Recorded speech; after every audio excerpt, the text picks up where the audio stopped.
This is an actual shot from an all-sky camera that shows approximately what you'll see in the January evening sky. This is from mid-northern latitudes, about 8 p.m. in mid-January, 7 p.m. late January. And of course, things will vary by your location and time of night, but it will give you an idea of what to see. Those of you who are experienced stargazers, some of your old friends are probably back in the evening sky. Those new to stargazing, there's a lot of bright objects easy to find in January skies. We have 4 bright planets in the evening sky this month. Venus is the brightest, then Jupiter, Mars, and Saturn. This is their approximate location from the eastern to western horizon on January 5th.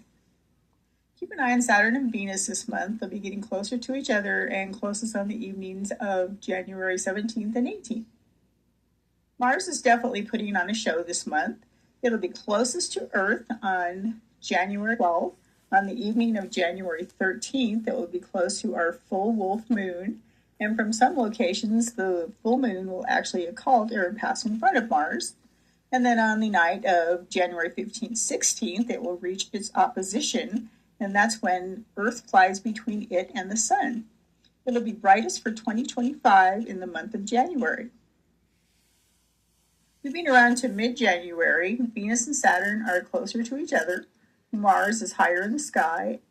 So what she's saying is that this should be visible for the world to see when these planets are lined up with each other. Like they say, Pluto and Mars are supposed to align together to shoot off energy, positive energy. I think it was supposed to be January 15th.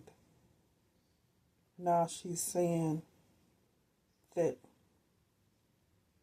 these Jupiters, Mars, Saturn is supposed to line up with each other. Now I know when I had my binoculars and I was looking out my window and outside, I used to see the planets lined up behind the moon. They were all lined up behind the moon in our atmosphere, because they're not looking at this in space. They're not doing it because it's already within our atmosphere. So yeah, I see it in our atmosphere at night in the sky, lining behind the moon, not out in space. Please do not let them fool you that they're looking at it out in space. They're not doing it. And Jupiter still dominates overhead. And here's a shot of how close Venus and Saturn will appear when they're closest on January 17th and 18th. Now let's take a look at some of the brighter stars and constellations in the sky. One of the most obvious constellations in the sky and well known is Orion the Hunter, and it's most easily picked out by finding its 3 belt stars, 3 bright stars in a row. Here is a star chart on Orion. Again, the 3 belt stars are very obvious. You've got bright stars at the corner, Betelgeuse on one side and Rigel on the other. And the belt stars actually conveniently point to our brightest star in the sky, Sirius. Next, we're going to take a look at Taurus the Bull. Taurus is easily picked out by a V-shaped pattern of stars. This is known as the Hyades. It's a star cluster. And you will see that the brightest star in Taurus the Bull, Aldebaran, is actually a member of the Hyades, but it's a foreground star. It's not part of the star cluster. Another star cluster nearby is the Pleiades, which looks like a tiny little dipper and is often known as the Seven Sisters. Also, the bright planet Jupiter is near the Hyades this month in Taurus the Bull.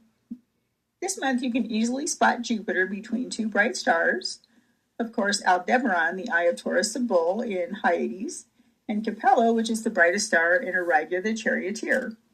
Lately here, it's really hard to actually see the moon unless it's actually a clear sky because of the clouds that they have, the white sky that we constantly see, the chemtrails that we constantly see in the sky. Like if I can go outside and see and look up at the sky and see a white sky, how are you going to see Ryan's belt or the planets lining up behind the moon if you got a white sky? You definitely have to have a telescope. And even then with that, Israel, you're not going to be able to see the planets lining up behind the moon. You're not going to be able to see Ryan's belt because of the white sky that we have.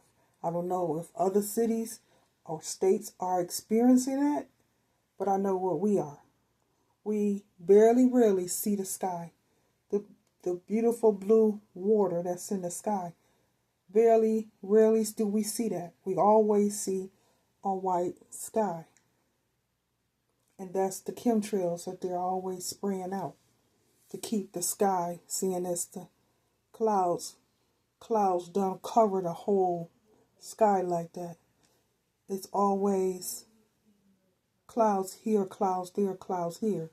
It's not covering the whole sky where you see nothing but white sky. That's the chemtrails that they're putting out. Also nearby is the Pleiades star cluster. The next constellation that's easy to pick out is Cassiopeia. It looks like a W or M in the sky. Cassiopeia is made of 5 moderately bright stars, and it will sometimes appear as an M or a W, depending on its position in the sky. Next, let's look for the Great Square. This truly does look like a giant square in the sky. It's actually part of Pegasus, and you can pick out this big giant square in the sky pretty easily. Then look for Gemini the twins. The twin stars of Gemini, Pollux and Castor, are 2 first magnitude stars that shine very near each other, so they're pretty noticeable. The twin stars don't exactly look like twins. Pollux is slightly brighter, and Castor is a golden color. This month, near the twin stars, you can find the bright red planet Mars. Keep an eye on Mars this month. It'll be getting closer to the twin stars. You might wonder where the Big Dipper is this month. If you look early in the Only when the sky is white do we not see this. But when we have a clear night or a clear sky is where we can see the planets, and we can see Mars, and we can see Jupiter, and we can see Saturn, and we can see Neptune, and we can see Pluto. We can see all those planets lined up behind the moon.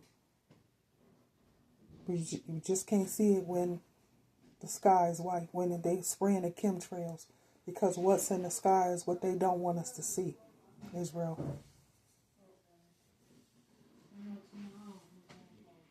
evening, it's low on the northern horizon. If you wait till about 8 or 9 at night, you can see it climbing high in the northwestern sky.